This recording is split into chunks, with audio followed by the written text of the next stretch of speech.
Een groep jongeren uit Noordoost-Friesland zamelen geld in om komend jaar een basisschool te bouwen in Ghana. Nou, we hebben hier van alles georganiseerd bij de Bokkenpartij hier in Ljusses. We hebben een verloting georganiseerd met een loterij. Dan kun je drie prijzen winnen. Dan kun je een subboot winnen ter waarde van €350. Dan kun je een cadeaubon winnen bij Piersma Juweliers voor €150. Dat weer. En ook nog bij restaurant De Waag ter waarde van €150. Dan maak je een volle kaart op, dan krijg je een hoofdprijs.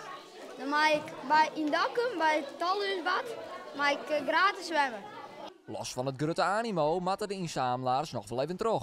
Nou, we hebben het gewoon op met acties. Dus er moet heel veel actie voor. Zoals Joert had deze bingo georganiseerd. En dan hopen we daar wat Joop mee op te houden. En maar de floating egg.